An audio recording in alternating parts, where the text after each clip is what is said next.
In the vast reaches of the galaxy, the Galactic Council stands as the most powerful and respected body among the stars.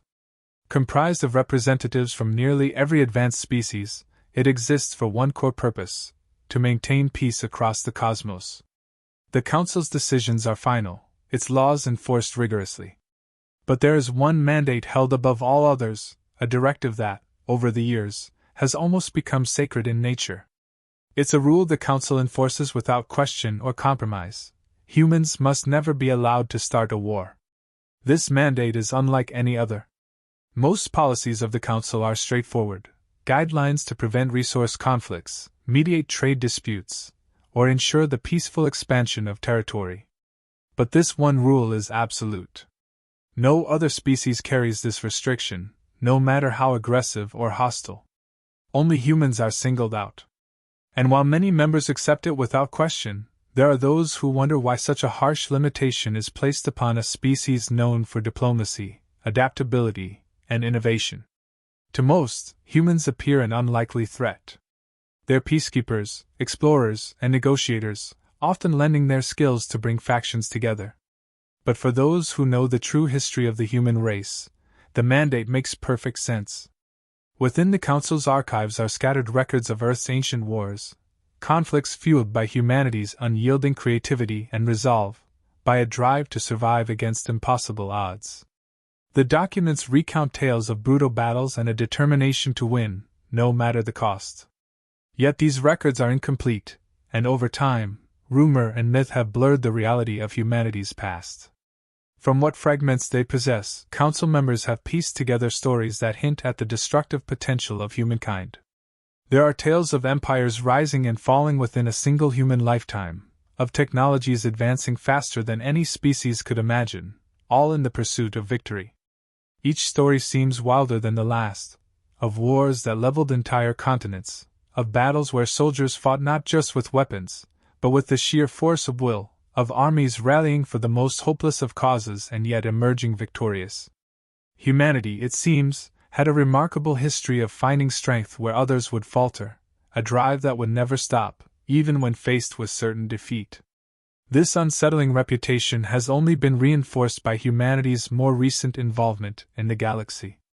Despite their role as peacekeepers, humans sometimes come dangerously close to crossing the line between diplomacy and conflict. In joint missions with other species, they've shown a resilience and adaptability that leave many Council members both fascinated and uneasy. They approach each task with a determination that borders on obsession, a willpower that's both inspiring and, frankly, intimidating. And while they rarely instigate violence, there have been moments, fleeting yet undeniable, where it's clear that their capacity for destruction is far from dormant. Council members, particularly those with first-hand experience of human-led missions, speak in whispers of these moments.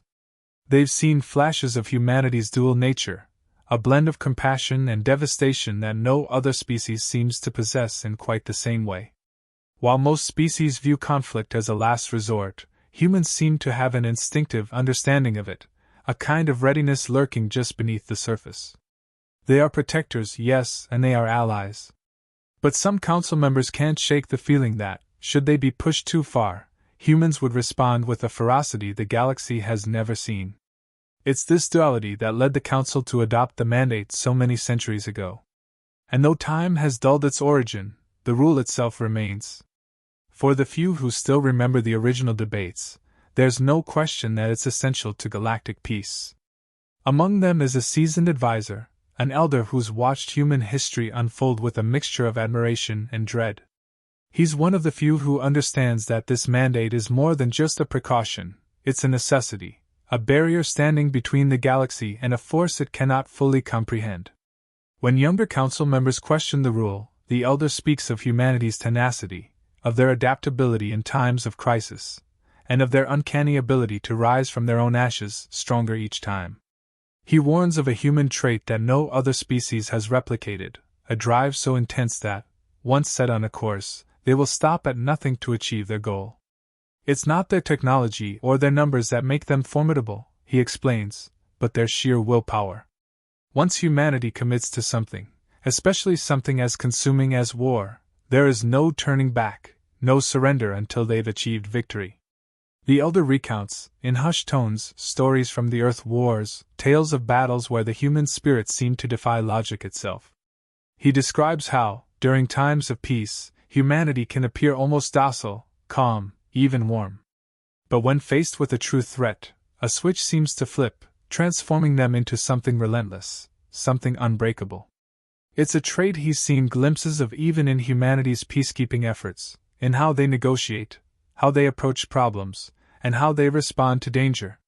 It is because of this potential, he insists, that the Council must prevent humans from ever engaging in war.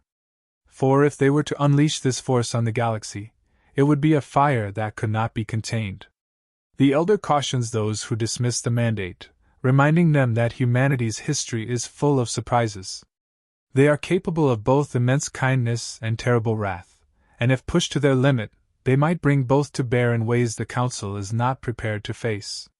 And so, the mandate remains, a silent, powerful reminder of what lies beneath humanity's surface. To the galaxy, humans are diplomats, friends, and allies. But to those who understand the significance of the mandate, they are also a potential threat, a force to be admired but never provoked. In humanity's peaceful era, they serve as the Council's most effective peacekeepers, navigating disputes with a deft hand and a calm demeanor. But beneath that calm lies a force that the Council dares not unleash. They know that the day humans are forced to go to war is the day that balance is shattered. And though they will never say it aloud, the Council's mandate isn't just a rule, it's a plea to the galaxy itself. Keep humanity from the brink, lest we all face the consequences. Humanity stands at a remarkable juncture in its history, emerging as a beacon of hope in a galaxy fraught with conflict. As explorers, diplomats, and peacekeepers, they have carved out a unique identity that earns them respect and admiration from a wide array of species. Their role in the Galactic Council is not merely functional, it is pivotal. Yet beneath this tranquil exterior lies an underlying tension that many Council members can't shake, an unease regarding the ferocity that humanity is capable of unleashing. In their current peaceful era, humans have made significant strides in fostering cooperation among diverse civilizations. They journey across the stars, seeking not just to explore but to understand.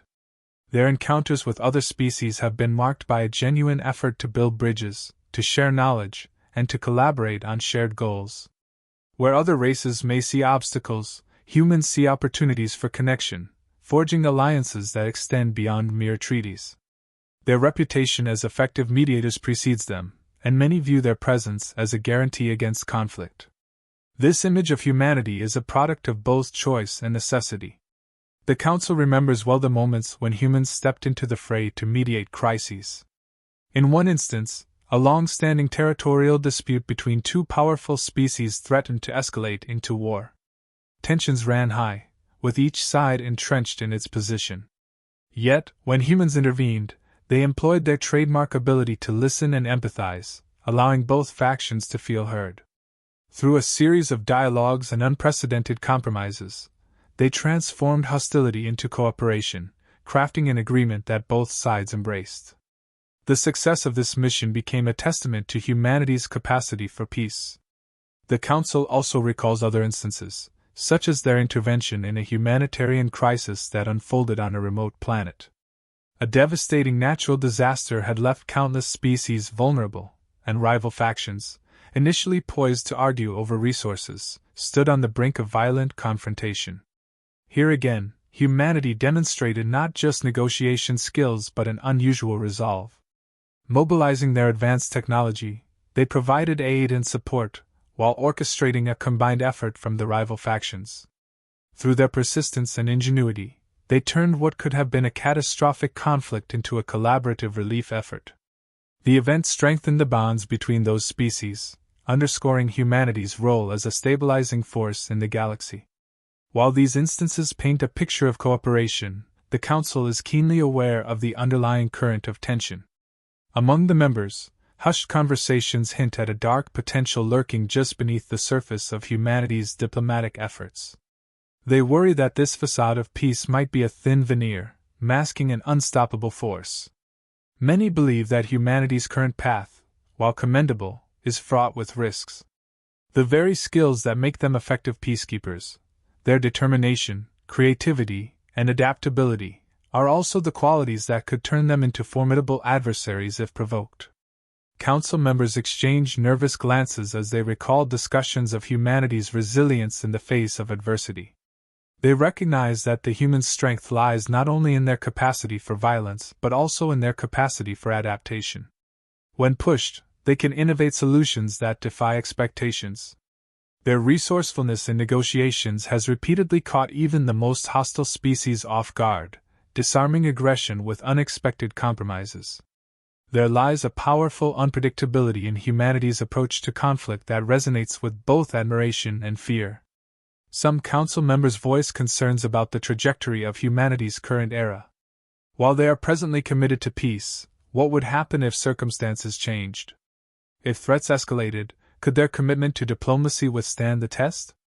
They whisper among themselves, contemplating the possibility that, at some point, the humans might decide that the only way to ensure peace is through dominance. This notion looms heavy in the minds of those who remember history and understand the depth of humanity's potential for conflict. As they navigate this paradox, council members remain acutely aware of the inherent risks of underestimating humanity. There is a growing consensus that humans, for all their peacekeeping success, remain a species on the edge. The stark reality is that their peaceful role is not just a sign of strength, it's also a choice they've made for the moment.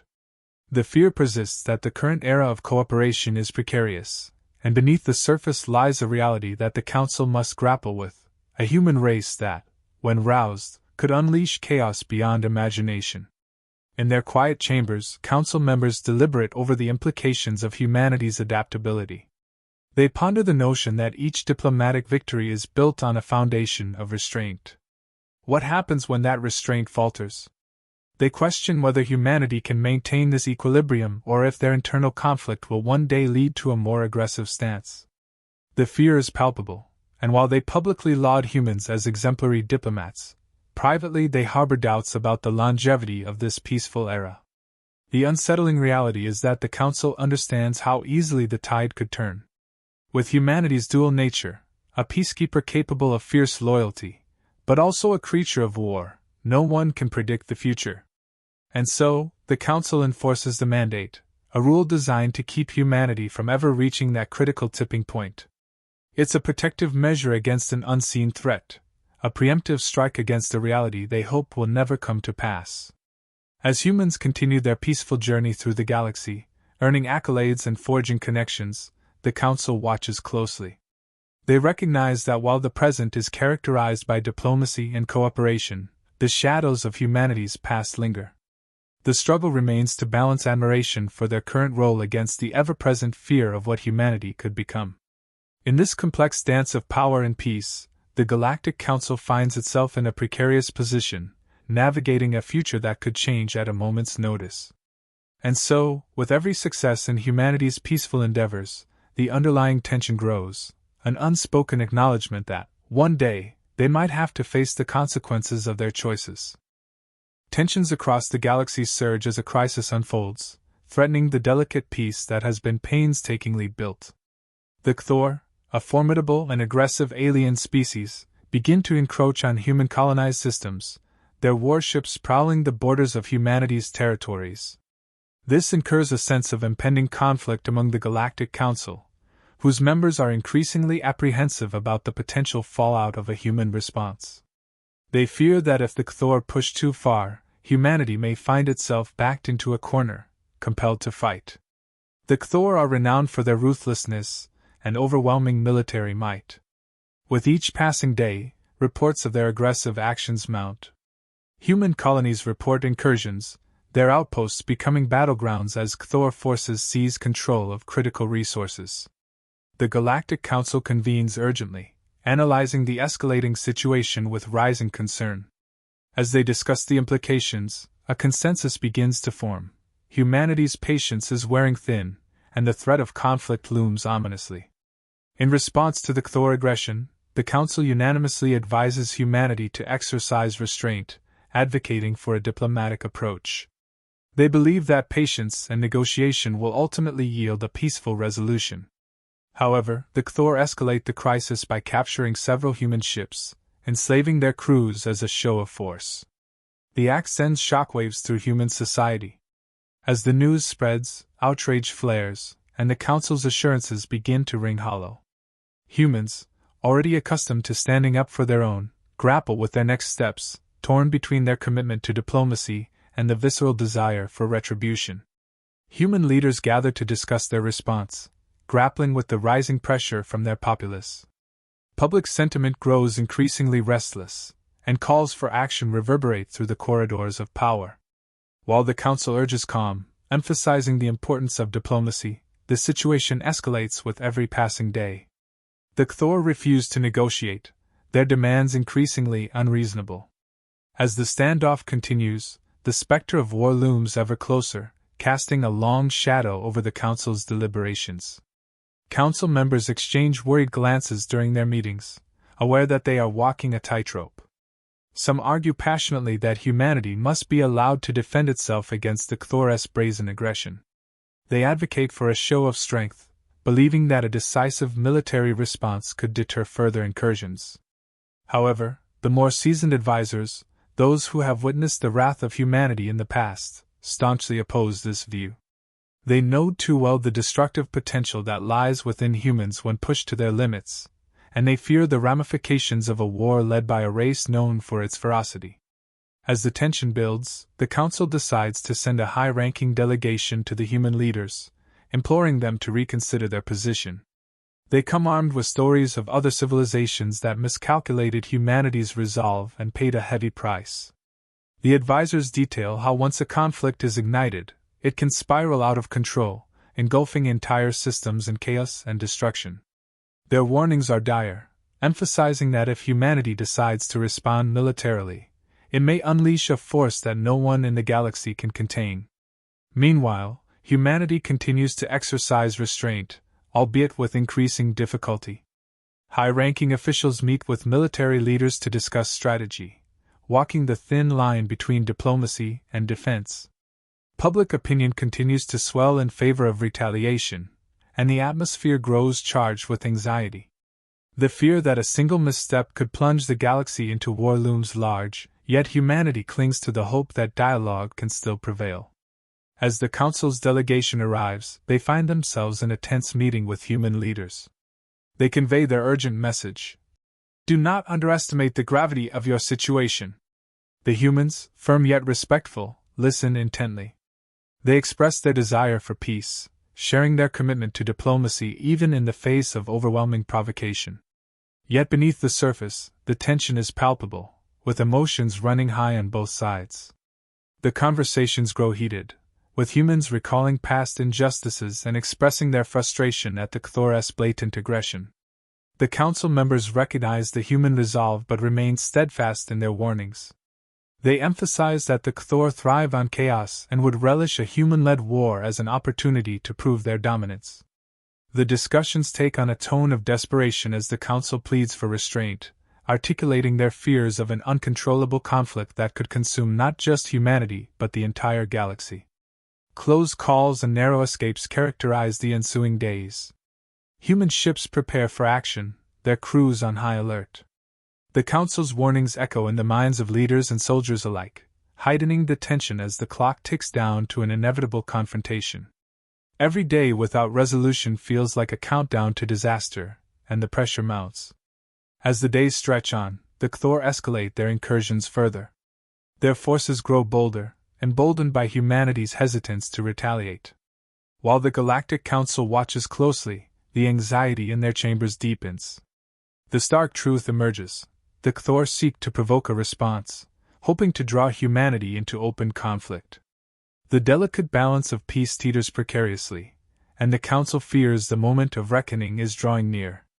In private, Council members engage in urgent discussions about humanity's future. They weigh the potential consequences of allowing humans to unleash their full might against the necessity of preserving peace at any cost. The question hangs heavily in the air. How long can humanity resist the urge to fight back? With each passing moment, the stakes grow higher, and the galaxy holds its breath, wondering if humanity will choose the path of war or hold firm to their commitment to peace. The line between diplomacy and destruction narrows, and the ramifications of humanity's choices could alter the course of history forever. The breaking point arrives with a devastating final attack by the Cthor, whose aggression culminates in a brutal surprise strike against a human settlement. The Cthor unleash their forces without warning, targeting civilian populations in a calculated effort to instill fear and assert dominance. The attack results in catastrophic destruction, claiming thousands of innocent lives and leaving survivors grappling with profound grief and anger. News of the assault spreads like wildfire across human colonies, igniting a wave of outrage that sweeps through society. In the aftermath, humanity's leaders convene urgently, their expressions grave as they discuss the ramifications of the attack. With heavy hearts, they issue one last warning to the Cthor, demanding their immediate withdrawal from human territories and restitution for the losses suffered. The message is clear: there will be no more tolerance for aggression. The Galactic Council, sensing the escalating tensions, convenes to discuss the situation, fearing this is the moment they had dreaded. They recognize that humanity is on the brink of a decisive action, and the Council pleads with human representatives to allow them to mediate the situation before it spirals out of control.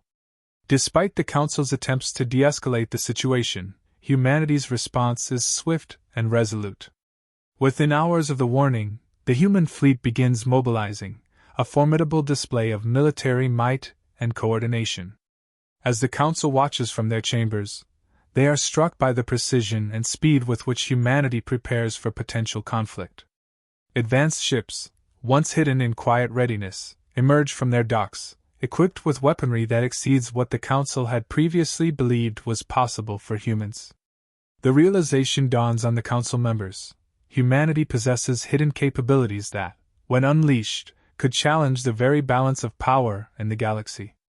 The atmosphere among the Council shifts from apprehension to horror as they witness the extent of human resolve. The human fleet assembles in formation, disciplined and methodical, as their leaders communicate a singular message to the Cthor: withdraw, or face the consequences. The Council members exchange glances, their expressions a mix of fear and disbelief. Humanity, known for its diplomatic efforts and peacekeeping missions, now reveals a formidable side that embodies their historical legacy of warfare and survival.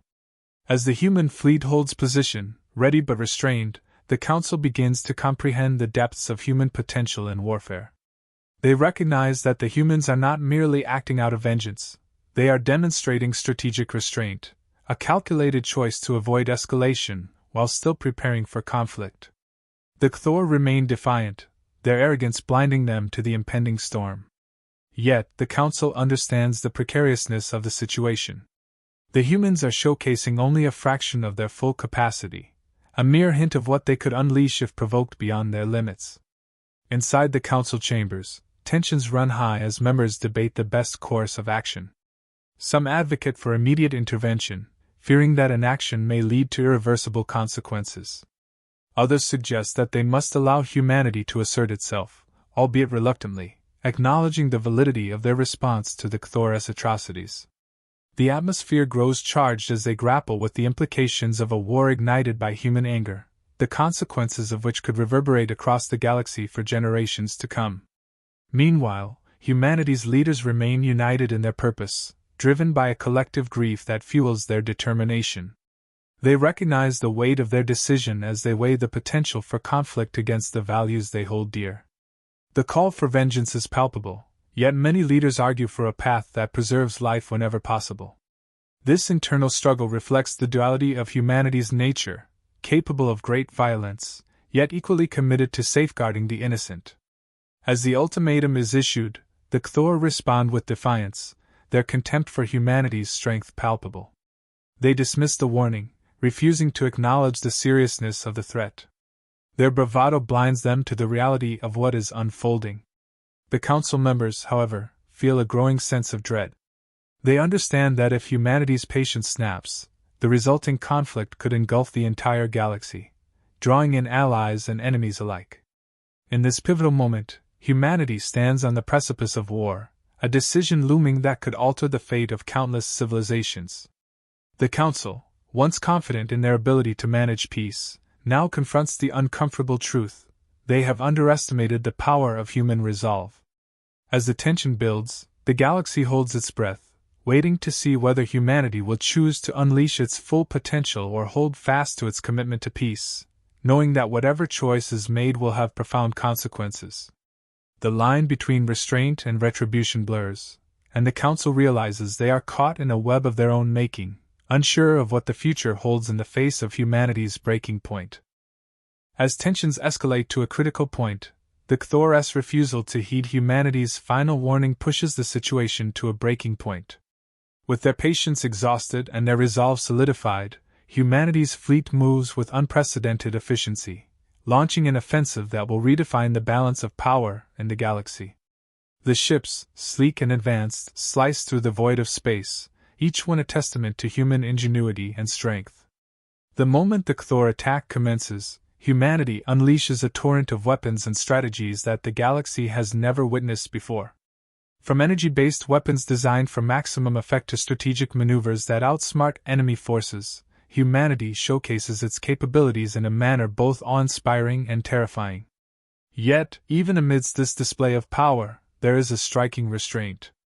The objective is clear: disable the Cthor fleet and capture their leaders rather than annihilate them. This decision sends a powerful message about humanity's commitment to life, even in the face of existential threat.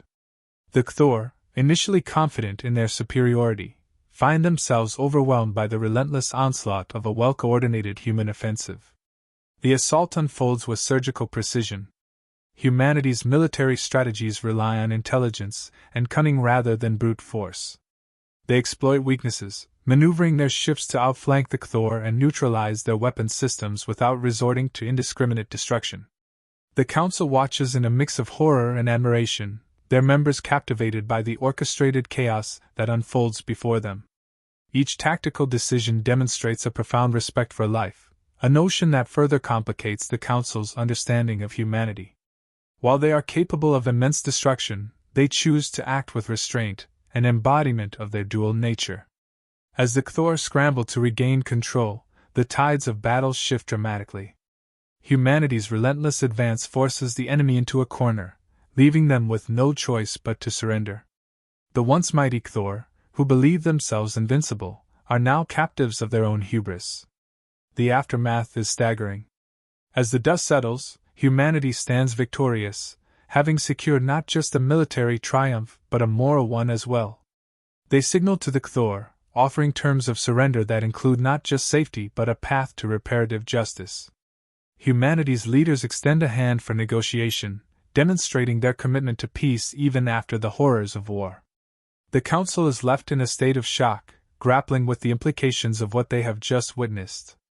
They come to terms with the fact that humanity's power in warfare is coupled with a profound respect for life and a yearning for peace. This realization shakes the very foundations of the Council's previous beliefs. The once clear line between allies and adversaries blurs, as they recognize the importance of the "No Human Wars" mandate more than ever before. Humanity's potential for destruction is staggering, but their restraint and desire for negotiation bring a sense of hope amidst the chaos. As they reconvene, the Council deliberates on the ramifications of the conflict. They understand that humanity's capacity for violence is far greater than they had anticipated, and the need to prevent human involvement in galactic wars becomes paramount. The "No Human Wars" directive is updated to reflect a newfound respect for humanity, now viewed not merely as a precaution but as a crucial tenet of galactic stability. They resolve to ensure that the galaxy understands the weight of this responsibility, emphasizing that humans, when pushed to the brink, could unleash consequences that may not only change the course of galactic history but threaten the existence of multiple civilizations. In their final reflections, Council members issue a solemn warning. Humans are guardians, but should they become warriors, the galaxy may not survive the aftermath. This acknowledgement cements humanity's place in the galaxy not as a liability, but as a powerful ally to be respected and supported. The Council recognizes the intricate balance of power that must be maintained and resolves to foster dialogue with humanity, ensuring that they remain partners in peace rather than adversaries in war. The chapter closes on a reflective note, the Council members acutely aware of the delicate dance between peace and conflict. Humanity, with its remarkable strengths and surprising restraint, stands as a beacon of hope in a galaxy fraught with tension. Their dual nature is both a gift and a curse, and the Council understands that while they may have avoided disaster this time, the potential for human conflict looms ever present, a reminder that in the face of adversity, humans possess the capacity for both destruction and salvation.